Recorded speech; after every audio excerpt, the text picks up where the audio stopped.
International cooperative alliance వాళ్ళ విధానాల్లో ఏదో మార్పులు చేయబోయినప్పుడు మీ దృష్టిగా వచ్చిన అంశాన్ని వాళ్ళ లేఖ ద్వారా మీరు ప్రస్తావించారు. అదేంటి, దాని వివరాలు ఏంటి? మీరు ఇప్పుడు ఎక్కడైతే ఈ మార్కెట్ ఎకానమీ దుందుడుకుగా వేరుస్తుందో ప్రపంచంలో, ఆ సింప్లీ ఆ ప్రత్యామ్నాయ ఆర్థిక వ్యవస్థలను కూడా కబ్జా చేసుకునే విధంగా ఈ విధంగా చేస్తుంది. ఇక్కడ ప్రధానంగా ఏంటంటే మార్కెట్ ఎకానమీ భారతదేశంలో సహకార సూత్రాలకు భిన్నంగా ఈ బ్యాంకింగ్ రెగ్యులేషన్ యాక్ట్లో కానీ, మల్టీ స్టేట్ కోఆపరేటివ్ యాక్ట్ కానీ, అండ్ ఇది కోఆపరేటివ్ స్టాక్ ఎక్స్చేంజ్ కానీ, ఈ మూడు ఒక ఏదో ఆయాచితంగా గవర్నమెంట్ పెట్టింది కాదు, ఒక సమ్ వెస్టెడ్ ఇంట్రెస్ట్ దీంట్లో తేవడం జరిగింది.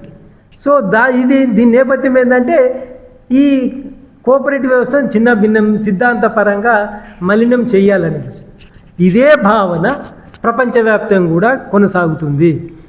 ఇదే భావన మనకు సహకార సూత్రాలకు రక్షకుడుగా ఒక వేదిక ఉన్న ప్రపంచ సంస్థలో ఇంటర్నేషనల్ కోఆపరేటివ్ అలయన్స్లో కూడా సభ్యులు సిద్ధాంతంగా ఎక్కడ కోరలేదు. ఓ సభ్యులు డిమాండ్లో ఒక మహాజన సభలో డిమాండ్ చేసిరని సూత్రాన్ని మారుస్తూ ఒక వెబ్లో పెట్టిండ్రు. ఇది ఎక్కడ జరిగింది? ఇక్కడ ఇది జరిగింది, ఈ సభ్యులు ఇలా కోరినరు, వాళ్ళు కోరింది కాబట్టి ఈ సహకార సూత్రం అని మారుస్తున్నాము, మీ అభిప్రాయం తెలుపుండ్రని ఇంటర్నేషనల్ కోఆపరేటివ్ అలయన్స్ మొన్న పెట్టి దానికి లాస్ట్ డేట్ కూడా పెట్టింది, అక్టోబర్ 31 లాస్ట్. నాకు చేసింది, నేను దానికి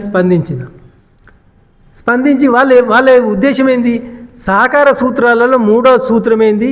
సభ్యుని ఆర్థిక భాగస్వామ్యం అని ఉంది 3వ సూత్రం. ఆర్థిక భాగస్వామ్యం ఎట్లుంటాడు? సభ్యుడు వినియోగదారునిగా వాటాధనం చెల్లిస్తాడు. వినియోగదారునిగా, భాగస్వామిగా ఇది కాదు, పార్ట్నర్షిప్ కాదు, వినియోగదారుగా చేయిస్తాడు. ఇప్పుడు దాంట్లో ఏం చేసిండ్రు?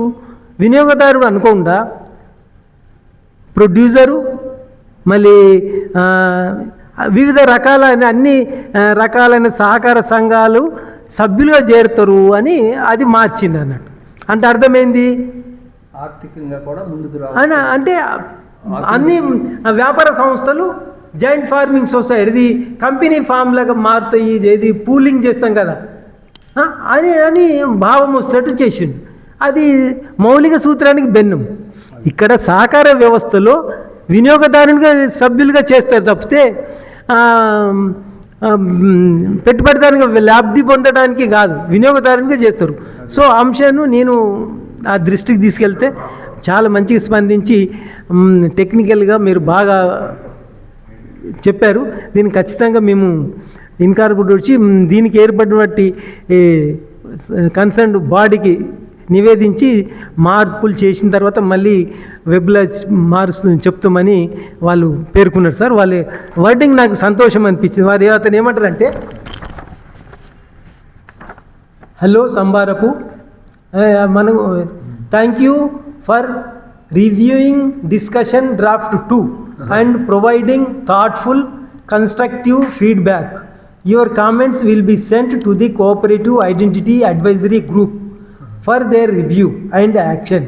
We will incorporate their guidance, update the draft accordingly, and post the revised version on the identity in the website. So ఈ రకంగా వాళ్ళు అంటే మనం ఆలోచనను బ్లంట్గా తీసేళ్ళం. సో ఇంకొకటి ఏంటంటే, దీనికి మేము ఏం చేస్తున్నామంటే ఇదే అంశం మీద ప్రపంచ దేశాలకు అడ్రస్ చేయాలని అనుకుంటున్నాం. ఎందుకంటే గౌరవిస్తాం మీ దేశంలో ఉన్న సహకార ఉద్యమానికి ఆ విధంగా. కానీ ఇటువంటి ప్రపంచ దేశంలో ఇటువంటి మా యొక్క హయ్యెస్ట్ బాడీలో ఈ మార్పు రాబోతుంది. ఈ మార్పు రావడం వల్ల ఈ రకంగా జరుగుతుంది. కాబట్టి మీ ప్రభుత్వము ఈ అంశంలో దృష్టి సారించాలి. మీ దేశం యొక్క సహకార ఉద్యమాన్ని ఈ దృష్టిలో పిలిపించి మాట్లాడండి అనేది కోరుతూ ప్రపంచ దేశాలకు అడ్రస్ చేయాలని అనుకుంటున్నాం. దానివల్ల సమస్య పరిష్కారం కొంతనన్నా ఏ దేశమైనా చేస్తుందేమని అనుకుంటాం. ఎవరు వ్యతిరేకం లేరు. దీన్ని బట్టి చూస్తే ఏదో ఇప్పుడు అక్కడ ఉన్న పాలసీ సిద్ధాంతకర్తలే కదా, అంటే భవిష్యత్ ప్రెజర్ నుంచి వాళ్ళు దే మేడ్ ఇట్ వన్, కానీ సిద్ధాంతం స్టాప్ అయితే ఉన్నది కదా. సో వాళ్ళు అన్ని దేశాలకు అడ్రస్ చేయాలని అనుకుంటున్నాం. అది ఎట్లా అవుతుంది కొద్ది చూడండి. ఇది ఇప్పుడు ఇట్లా చేసినాం, అట్లే అన్ని దేశాలకు ఇటువంటి పరిస్థితి ఉంది. ఈ మార్కెట్ ఎకానమీ ఈ రకంగా ప్రెజర్ చేస్తున్నట్టుంది. సో మీరు మీ దేశంలో ఉన్న సహకార ఉద్యమాలను సంస్థలను విశ్వాసం తీసుకొని ఇటువంటిని నిరోధించే ప్రయత్నం చేయండి అనేది ఈ ప్రభుత్వాలకు కోరాలని అనుకుంటున్నాం సార్. అది అట్లా దానివల్ల మనము సహకార భావాన్ని రక్షించుకోగలుగుతాం.